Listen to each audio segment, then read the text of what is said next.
domingo passado nós falamos sobre algumas questões que têm sido levantadas nos nossos PGs, e hoje eu tenho 3 delas. Eu me dediquei exaustivamente a elas para a glória de Deus. Então, preste atenção. Deus vai falar conosco nessa manhã. Amém? Você vai prestar atenção, anotar suas questões. Depois que eu fizer a exposição, eu abro para você perguntar. Primeira pergunta. Por que Jesus foi tido como o segundo Adão? Por que Jesus foi tido como o segundo Adão?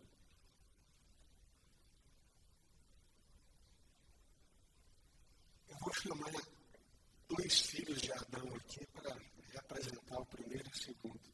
Natan e Juninho estão aqui mais perto de mim. Um à minha esquerda e outro à minha direita, por favor. Um é o primeiro Adão, o outro é o segundo Adão. Tá certo? De modo geral, como eu já expliquei aqui para vocês, os 2 são filhos de Adão. Todos nós somos filhos de Adão, nascemos do mesmo tronco, temos uma mesma raiz, somos todos irmãos. Agora, deixa os 2 aqui, pode ficar aqui. Abra sua Bíblia em 1 Coríntios, capítulo 15. Deixa esses 2 filhos de Adão, pecadores, aqui na frente para vocês. 1 Coríntios, capítulo 15. Versículos 45 a 49.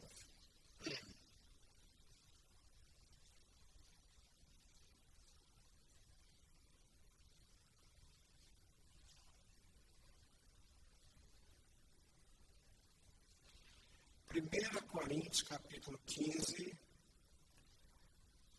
versículo 45 até o 49. Acharam? Amém? Pois assim está escrito: o primeiro homem, Adão, lá no jardim do Éden, foi feito alma vivente. O último Adão, Jesus, porém, é espírito vivificante. Mas não é primeiro o espiritual, e sim o natural. Quem que é o espiritual? Jesus. Quem que é o natural? Primeiro Adão. Depois o espiritual. O primeiro homem formado da terra é terreno. O segundo homem é do céu. Como foi o primeiro homem terreno, tais são também os demais homens terrenos. E como é o homem celestial, tais também os celestiais. E assim como trouxemos a imagem do que é terreno, devemos trazer o quê? Então vamos lá.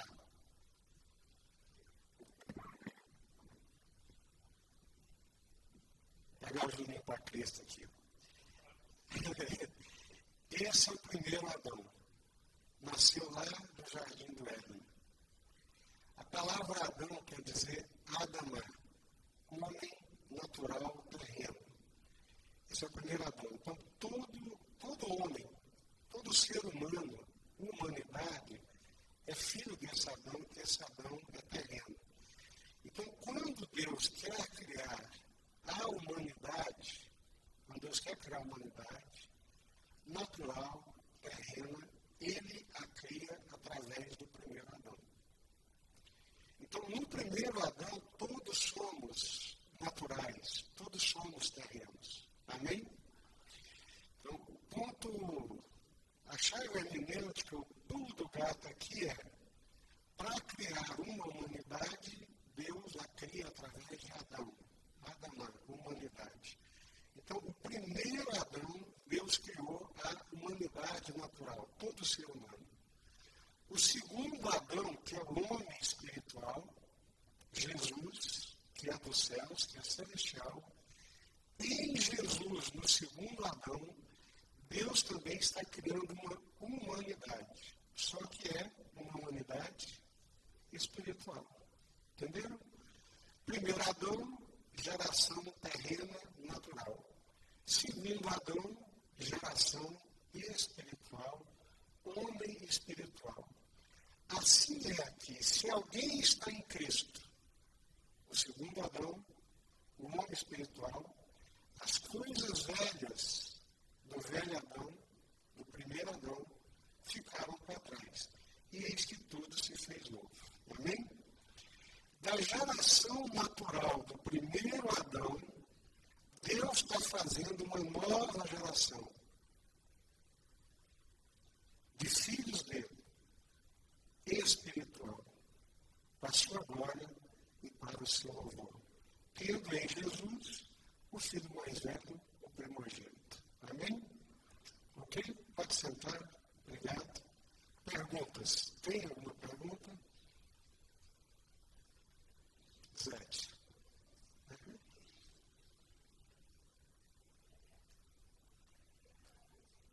Não. Alguém só a linguagem primeiro Adão e segundo Adão, o primeiro homem criado no Jardim do Éden, segundo Adão é Jesus Cristo, ambos nasceram diretamente de Deus. Né? A criança quando nasce, ela é filha de Adão. Todo ser humano é filho de Adão. Se ela for alcançada por Jesus, pela graça de Deus, por uma ação sobrenatural do Espírito Santo, ela nasce espiritualmente. É um novo nascimento, é um nascer de novo. O ponto crucial, então, é, no meio dessa humanidade, que somos todos nós, existe uma humanidade espiritual. Existe um povo espiritual, nascido de novo, nascido de Deus. Qual que é a importância disso? Era de se esperar que a igreja toda fosse formada de nascidos de novo. Presta atenção. Era de se esperar que a igreja de Jesus Cristo fosse formada de nascidos de novo, de regenerados. Mas isso, infelizmente, há uma distância entre o real e o ideal. Né? Jesus disse que existe joio no meio do trigo, Jesus disse que existe bode no meio das ovelhas. Então, isso é que complica e empana um pouco as coisas. Se isso fosse assim, bem claro, bem nítido, bem transparente, seria uma glória, seria maravilhoso. Mas o problema é exatamente esse. Então, no meio dessa humanidade terrena, desses filhos de Adão, que nasceram naturalmente, Deus está formando uma geração espiritual, seu povo, na face da terra. Amém, meus irmãos? Vocês compreendem? Estamos entendidos? Alguma dúvida? Sim, não, por favor. O povo está meio assustado aqui.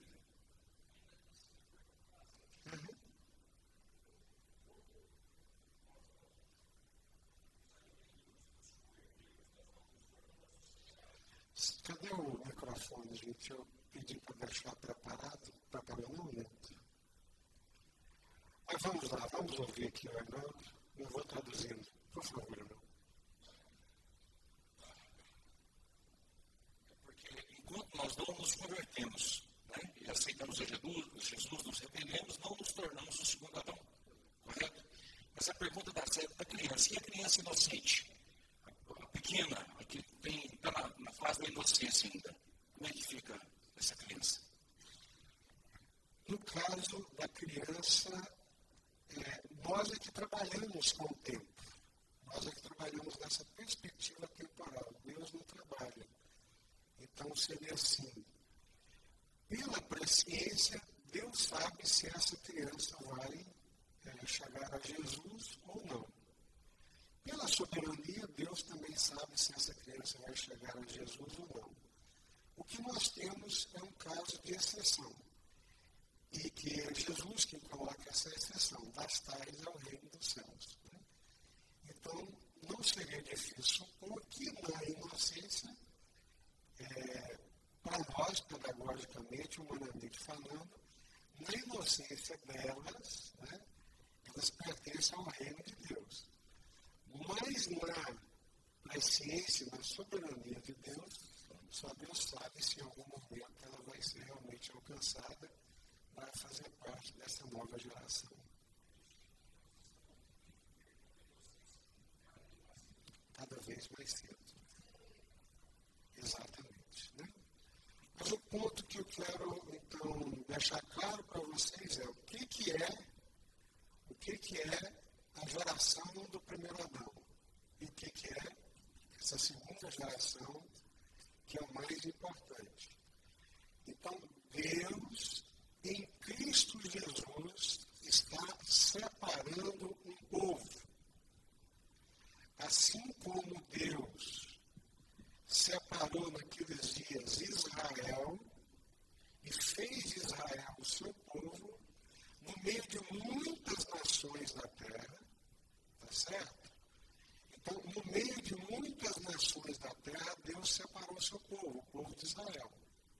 Então, hoje, em Cristo Jesus, não mais em Israel, não mais em Abraão, mas hoje, em Cristo Jesus, espiritualmente, Deus está separando o seu povo. Qual que é a maior glória dessa terra?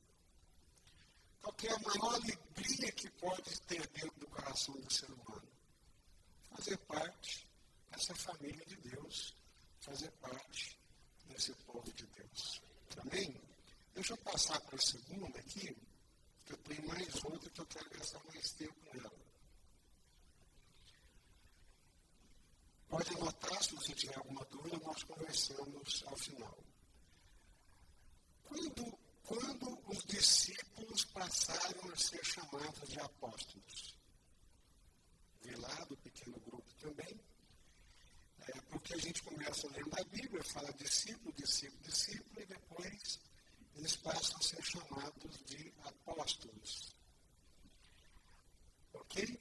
Então, quando os discípulos passaram a ser chamados de apóstolos, qual a importância disso? A palavra apóstolo, apostoléu, mais uma vez, é uma palavra grega, que vem transliterada, ela não vem traduzida. Eu já expliquei para vocês a diferença entre transliteração e tradução. A transliteração é quando você muda os caracteres gregos para os caracteres latinos. Então, apostoléu, apóstolo. Então, qual que é a tradução da palavra apóstolo? Enviado.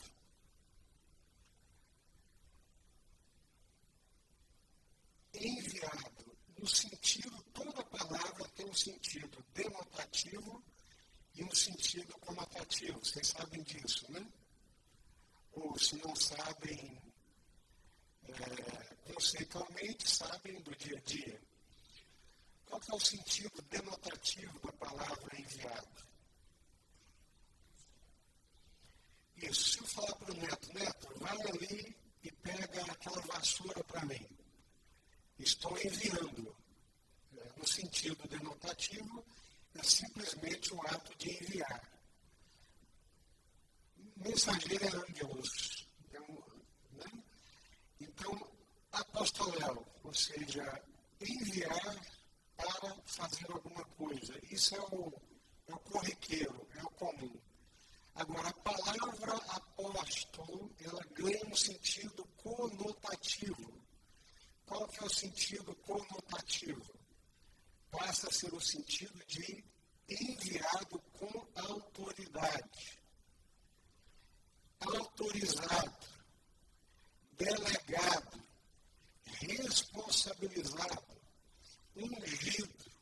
São termos que a gente usa. Então, quando é que isso começou a acontecer? Mateus, capítulo 10, vamos lá?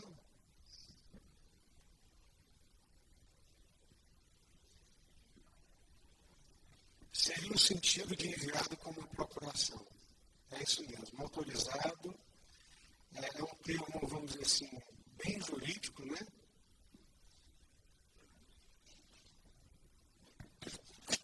Mateus capítulo 10, versículos 1 até o 5.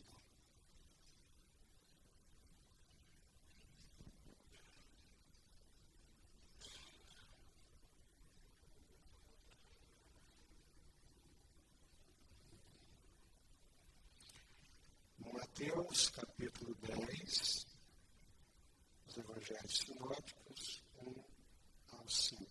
Ok?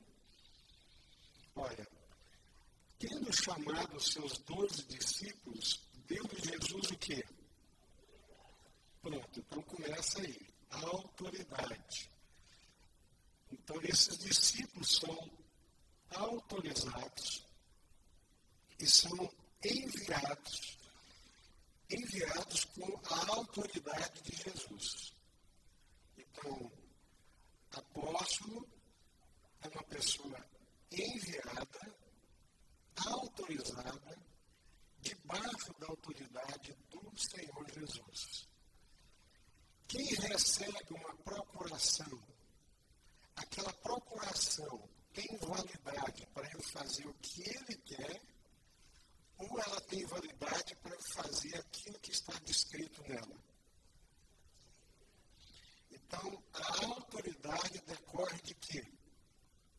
Da obediência.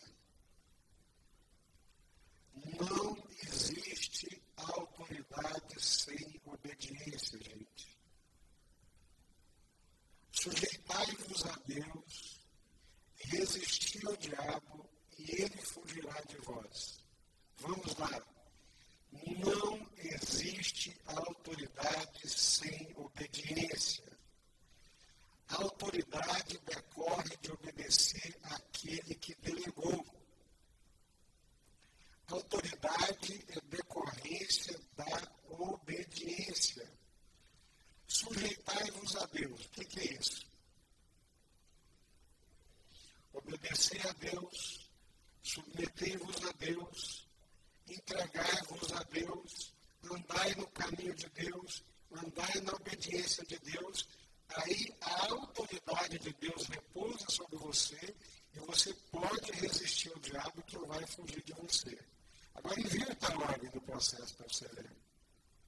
Faz o caminho contrário. Resista ao diabo sem se sujeitar a Deus.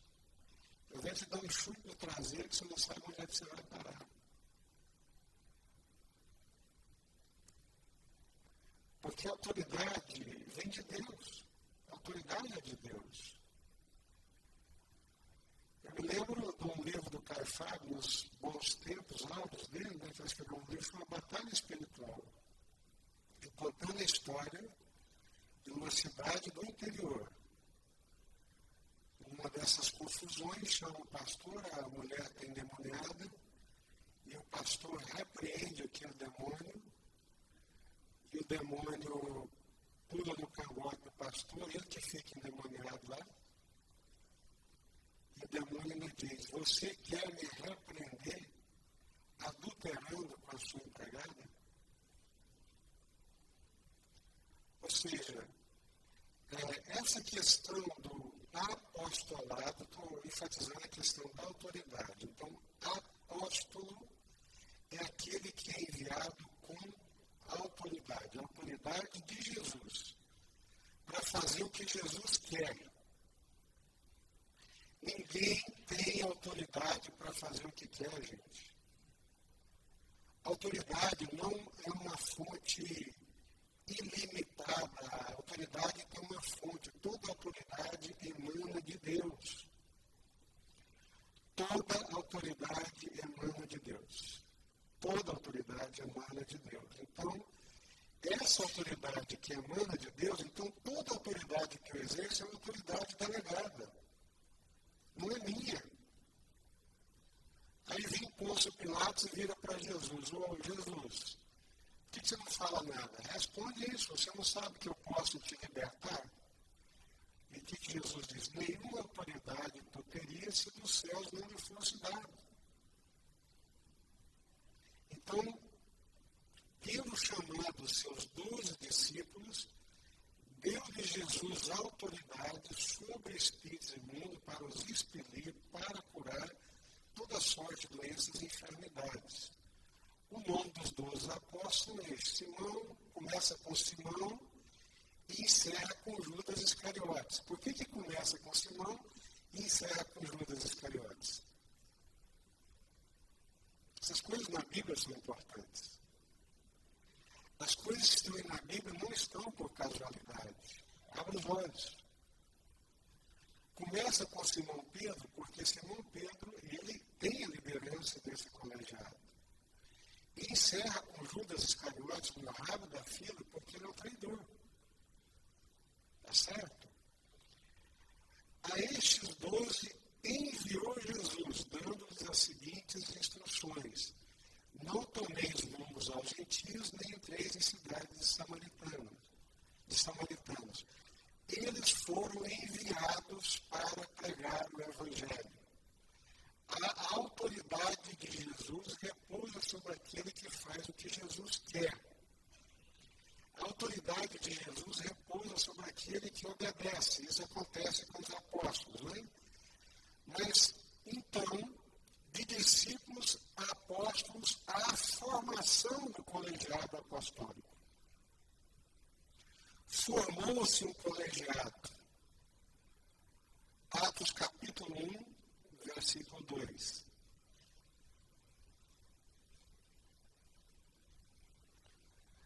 Atos capítulo 1, versículo 2. Deixa eu ver aqui.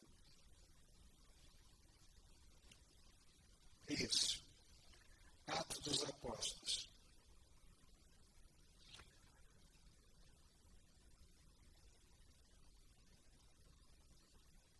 Acharam? Até o dia em que, depois de haver dado mandamentos por intermédio do Espírito Santo aos apóstolos, que o quê? Quem escolheu? Jesus. Por que Jesus escolheu? Por que ele escolheu? Se você ler Marcos capítulo 6, Lucas capítulo 6, diz que Jesus passou uma noite inteira orando. E no dia seguinte ele chamou esses 12.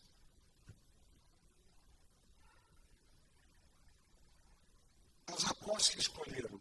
Agora Atos capítulo 1, versículo 15. Preste atenção nisso.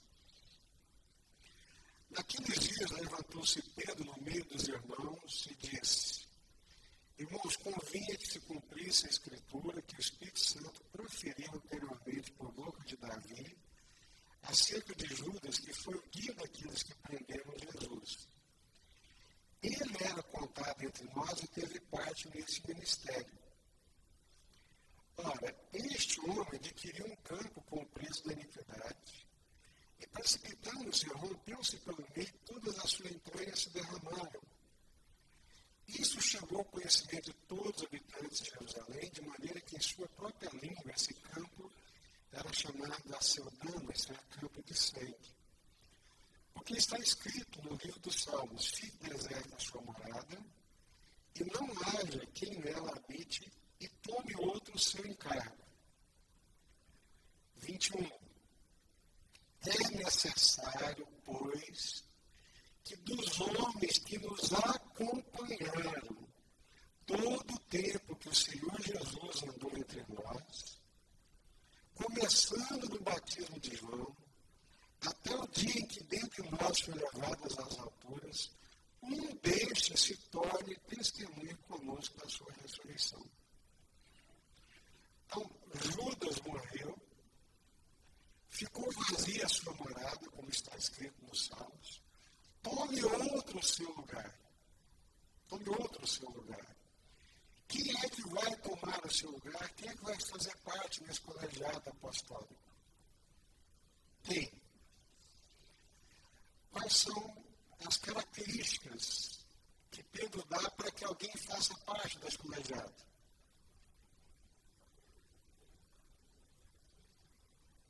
Alguém que tenha sido, versículo 21,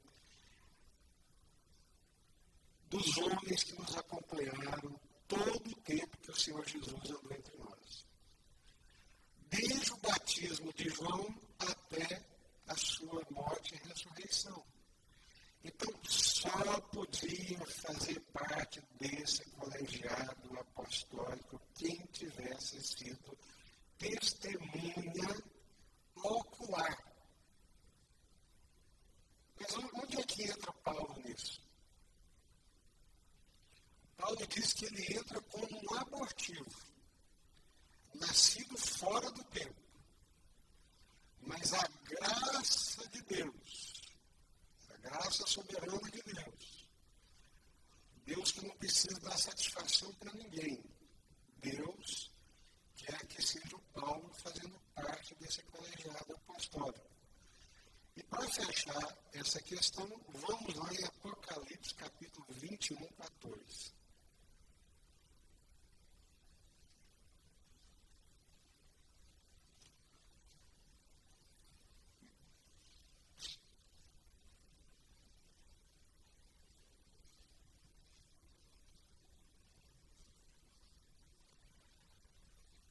Apocalipse 21, 14. Acharam? A muralha da cidade tinha 12 fundamentos.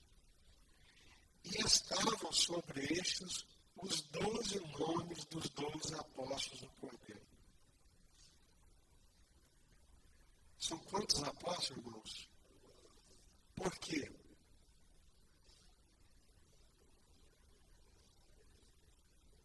Porque Jesus escolheu um colegiado com 12 apóstolos. Mas eu acho que só aqui em Anápolis nós temos mais de 12 apóstolos, né? Se a gente pegar Anápolis, Goiânia, o Brasil inteiro, nós temos 200 apóstolos. O problema é que a muralha da cidade só tem 12 fundamentos. E já tem os nomes dos 12. O que vai ser do resto desses apóstolos? Eles não são apóstolos do Cordeiro. Se eles não são apóstolos do Cordeiro, eles são apóstolos de quem? Se eles não forem enviados pelo Cordeiro, eles são apóstolos de quem?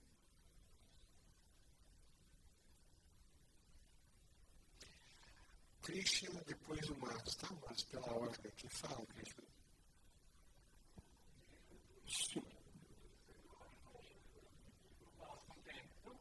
Não ouvi, Christian, não no microfone, por favor.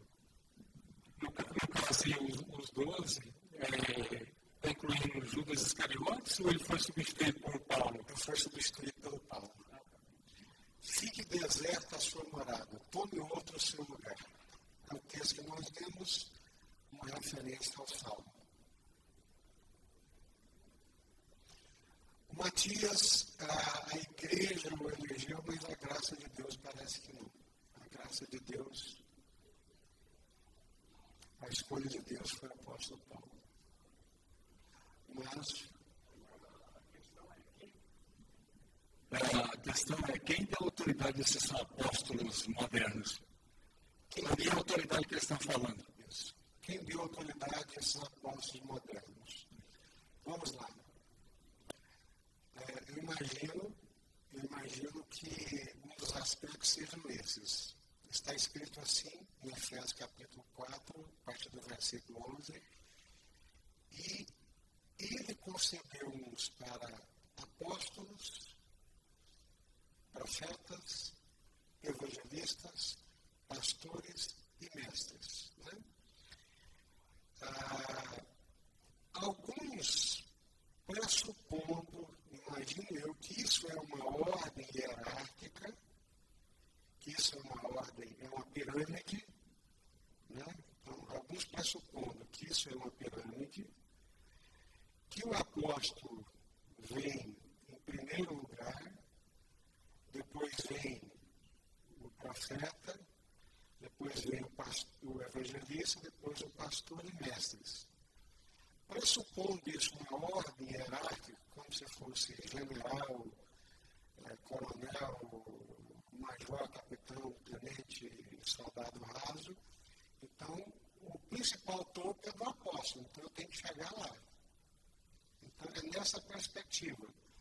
Só que a Bíblia não está apresentando uma perspectiva hierárquica. Não é hierarquia. Aí é ordem de trabalho. Nós, como sábios arquitetos, lançamos o fundamento. O apóstolo lança o fundamento. Ele chega primeiro na obra, mas ele não é o primeiro, ele não tem a primazia, ele não é o papa, ele não é o bambambam do negócio. Mas aí o que acontece? As pessoas vão montando, vocês sabem que a estrutura religiosa, ela é humana. A estrutura religiosa é uma construção humana. A pessoa vem, inicia uma igreja, entusiasmada pelo Espírito Santo, e Deus vai dando graça, e vai chegando gente, e daqui a pouco começa a levantar outros líderes da igreja, e ele, para se distinguir, aí sai de pastor, passa para bispo, aí ele é o bispo que manda nos outros pastores e que comanda a igreja. Aí daqui a pouco a igreja cresce mais um pouco, já tem os líderes mais fortes, aí ele vira apóstolo, para poder estar sempre galgando essa pirâmide. E daqui a pouco ele vira patriarca, pai apóstolo, como já está tendo por aí. Eles mesmos. Quem os autoriza? Eles mesmos. Né? Agora, qual que é o problema disso? O problema disso que gera, além de confusão, isso tem implicações espirituais. Isso tem implicações espirituais. Irmãos, esses apóstolos do colegiado apostólico, esses apóstolos de Jesus, foram homens santos, homens de Deus, consagrados, que renunciaram, que Pedro se recusou a ser crucificado de cabeça para cima. Não ousem me crucificar de cabeça para cima como foi crucificado meu Senhor. Me crucifiquem de cabeça para baixo. Esses apóstolos tiveram um preço de renúncia por amor a Jesus, por amor à igreja de Jesus, por amor ao Evangelho, que a gente não tem noção. Comparado com esses apóstolos de hoje, é uma lástima, uma vergonha para o Evangelho. É uma grande vergonha. Então, discípulos, apóstolos, autorizados, colégio apostólico. O colégio apostólico é fechado. A cidade tem 12 fundamentos, não tem mais de 12 não. Eu não sei o que vai ser feito desses outros apóstolos aí naquele dia. Porque os apóstolos do Cordeiro já está fechado, já tem o nome deles lá na coluna, nos fundamentos da cidade.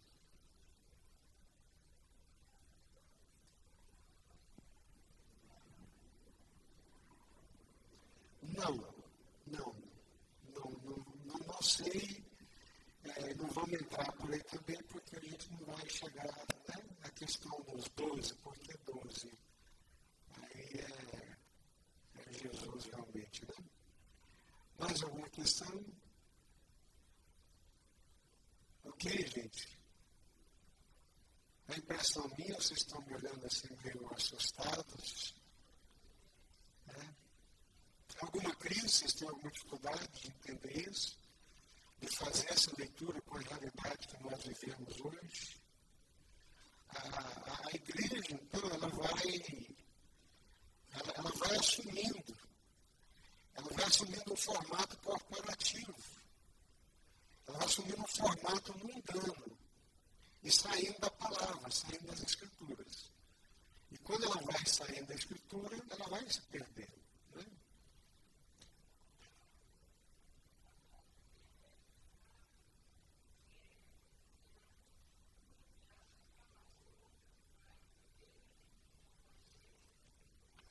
Isso.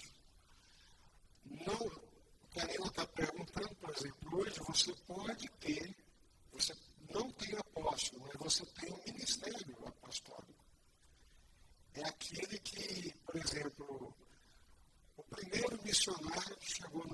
nordestino, que pregou o evangelho ali e que plantou a igreja ali naquele lugar. Ele pode ser considerado, ele foi o apóstolo do sertão nordestino, mas não apóstolo com autoridade apostólica de apóstolo inspirado por Deus para escrever a palavra de Deus. Porque senão vai acontecer o que aconteceu outro dia aí, né? Um desses apóstolos na televisão leu um texto lá da carta de Pedro, não deglutiu bem o texto, parece que o texto devia dar uma sapecada nele. De apóstolo para apóstolo, eu tenho que discordar do apóstolo Pedro. De apóstolo, é claro, é de apóstolo para apóstolo, por que não? Se ele é, eu também sou, então, mesmo nível de igualdade, né? Sim.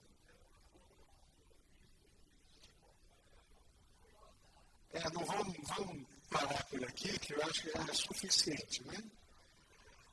É bom que se diga, irmão, eu falo essas coisas com temor, tá bom? Eu falo essas coisas com temor. Evito, Deus é minha testemunha de falar delas de modo pejorativo. Nós estamos tirando o nosso próprio pé. Quando o bicho pegar para o lado deles, vai pegar para o lado nosso também. Porque as autoridades não sabem fazer essas distinções. E se nós não as fazemos, né, se nós não fizermos, muito menos as autoridades. Né? Nós temos outra pergunta aqui. Eu vi uma mãozinhas levantadas, Ricardinho e seu Verão. Mas,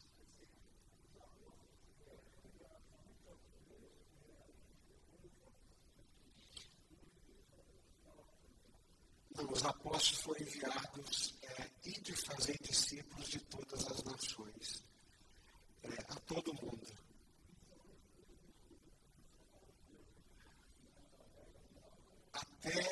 Até a morte e a ressurreição de Jesus, até o Pentecostes, foi só limitado ao território de Israel.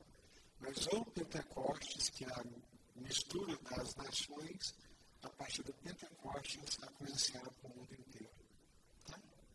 Glória a Deus. Ricardinho. Pastor, uma pergunta sobre essa cegueira. Igual o senhor está falando da questão dos apóstolos enviados realmente e estabelecida essa autoridade pelo próprio Jesus, e hoje essa quantidade, eu estava pensando muito nessa cegueira, né, do povo em relação a isso. A gente entende que também é uma falta de conhecer a palavra, não é? Mas até que ponto Deus irá interferir nisso ou entra na palavra no sentido de, olha, esses daí estão cegos e eu vou deixar que eles continuem cegos, porque o destino deles é outros. Ok. O fato é que eu estava lendo 1 João, estou lendo 1 João, João, Paulo, Pedro, todos eles vão falar que o erro, o engano, a mentira sempre vai estar presente. Que o espírito do anticristo sempre esteve atuando. E Paulo chega a dizer a Timóteo que nos últimos dias Deus permitiria ou liberaria a ação de demônios enganadores, mentirosos, e que alguns que não amam a verdade, que não conseguem se afirmar na verdade, sentindo comichões nos ouvidos, coceira por novidades, não conseguindo firmar o coração na suficiência da palavra, se abririam para essas coisas, para essas novidades. Né? Então, eu vejo dessa forma. Se vocês lerem 1 Timóteo, 2 Timóteo, 2 Pedro, 2 Pedro está dizendo da questão do comércio, fará um comércio de vós. 2 Timóteo, Paulo está falando que os homens se tornariam amantes de si mesmo, serão um mundo hedonista, amantes de si mesmo, inimigos de Deus, que propagação do erro, espíritos enganadores, doutrinas de homens, ensinamentos de demônios, proliferariam nos últimos dias. Então, a questão do engano sempre esteve presente, sempre vai estar presente, porque o coração humano, até a Ju, a filha do Silvério, no domingo passado, ela me perguntou, 10 anos, velho? 7 anos. Pastor, por que a carne é inimiga de Deus? Ele vai explicar isso, não é para a criança distrair. Gente, a natureza humana, o ser humano, não busca a glória de Deus. Paulo reuniu os presbíteros de Éfeso e Mileto e falou assim, olha, eu sei que depois da minha partida, muitos de vocês se levantarão falando coisas estranhas, pérfidas, para levar os discípulos atrás de vocês. Entendeu, Ricardinho? Eu sei que entre vós, tete a tete, que eu sei que depois da minha partida, muitos de vocês vão se levantar falando coisas estranhas para arrastar os discípulos, para ter gente atrás de vocês, porque gente dá ibope, gente dá poder, gente dá dinheiro. É o coração humano, é a carne, é a natureza humana, né? Silvério.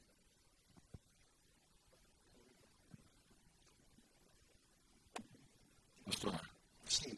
O senhor está dizendo aí a respeito dos apóstolos, né, enquanto eles já não estão mais no meio de nós, né? Sim. O Apocalipse ele dá esse sentido, né, que eles são os dois fundamentos. Para os dias de hoje, quem seria então a autoridade terrena? Aqui, né, nós sabemos que a autoridade suprema de Deus, Jesus Cristo, mas terreno seria o quê? Seria um pastor? Seria... Excelente pergunta. Pois bem, então, qual que é a autoridade hoje? Né? Para nós, os evangélicos, me perdoem os demais, mas para nós evangélicos, especialmente os batistas, a autoridade é essa aqui. Né?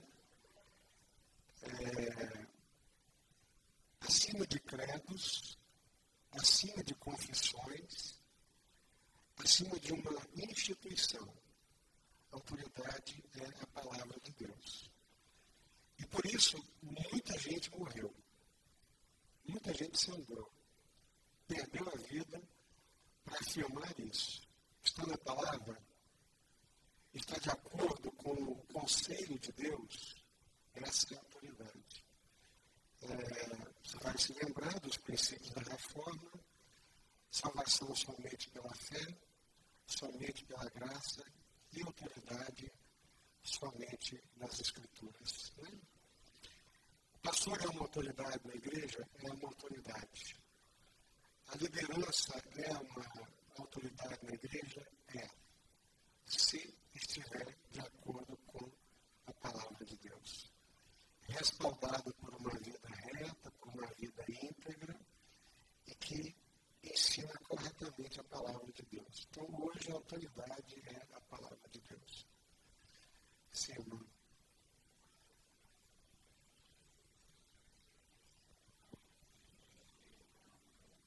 A obra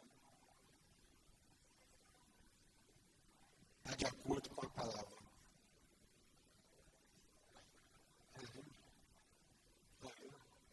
Amém.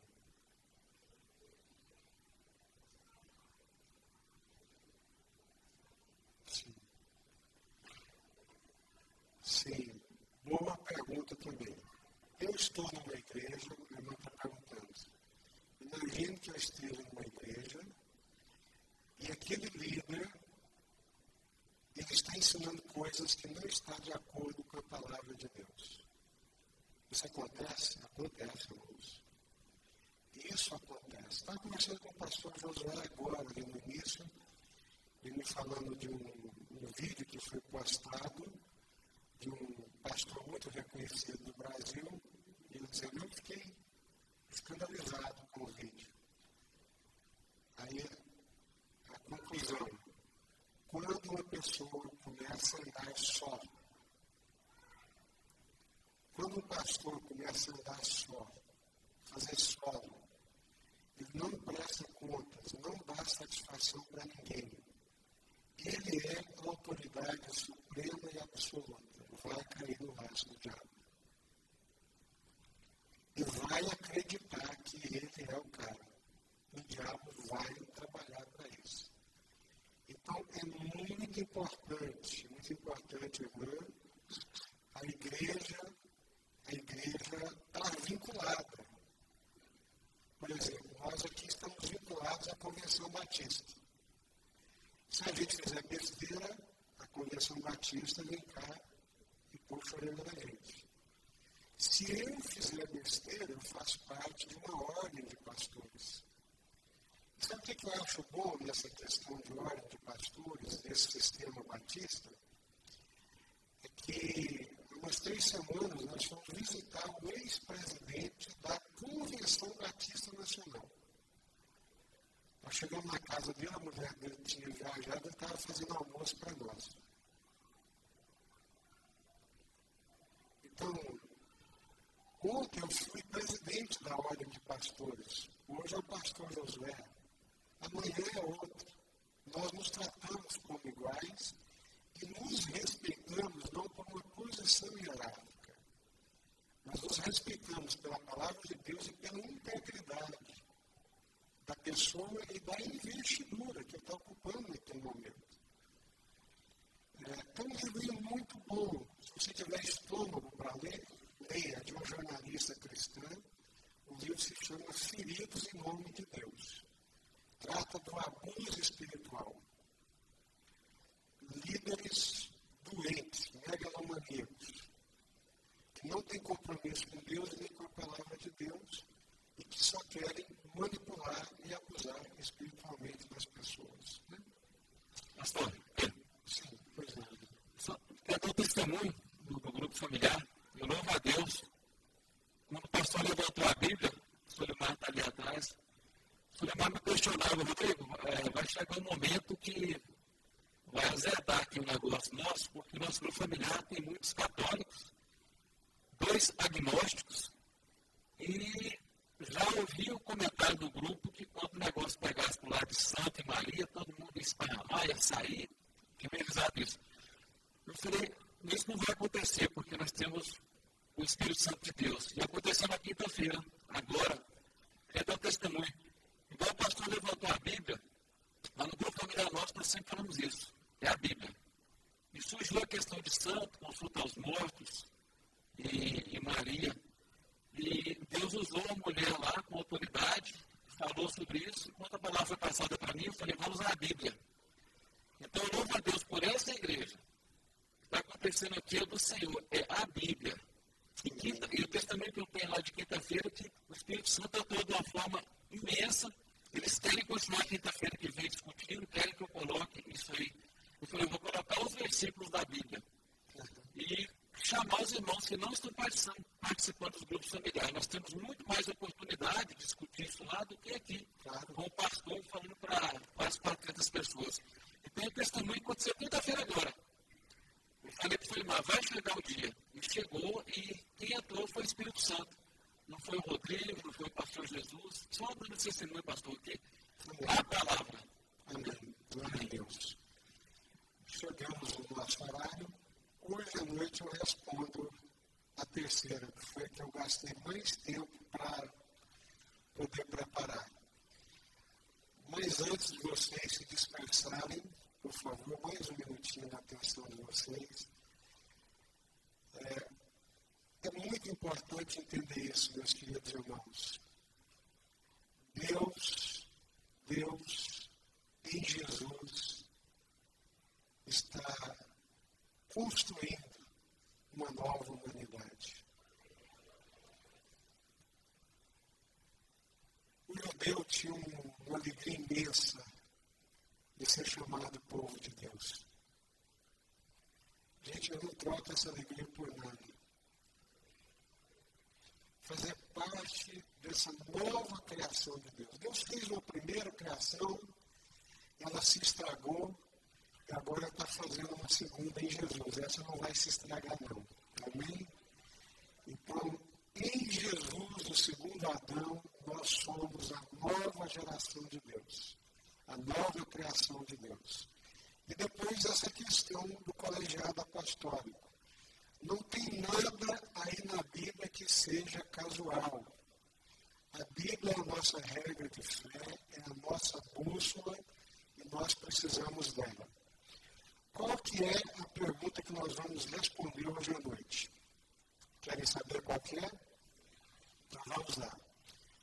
Pastor, em Jesus nos tornamos filhos de Deus, correto? Correto. A parábola do filho pródigo nos leva a perceber que um filho pode se afastar da presença do pai, preferindo o mundo e as suas coisas. A pergunta é, todo filho que se afasta da presença do pai, um dia vai voltar, como foi o caso do filho pródigo? O que dizer dos que se afastaram e não retornaram? Aí eu acrescentei aqui essas perguntas, né? Os filhos de Deus podem se desviar do caminho do Senhor? Os filhos de Deus podem perder a salvação? Como saber se alguém é realmente um filho de Deus? É possível saber? Vocês acham que é possível saber se alguém é filho de Deus ou não? Vocês acham que é possível saber se alguém nasceu de novo ou não? É possível saber se alguém faz parte dessa nova criação, dessa nova geração de Deus ou não? É sobre isso que nós vamos falar hoje à noite, para a glória de Deus. Amém? Deus abençoe a todos, em nome do Senhor Jesus.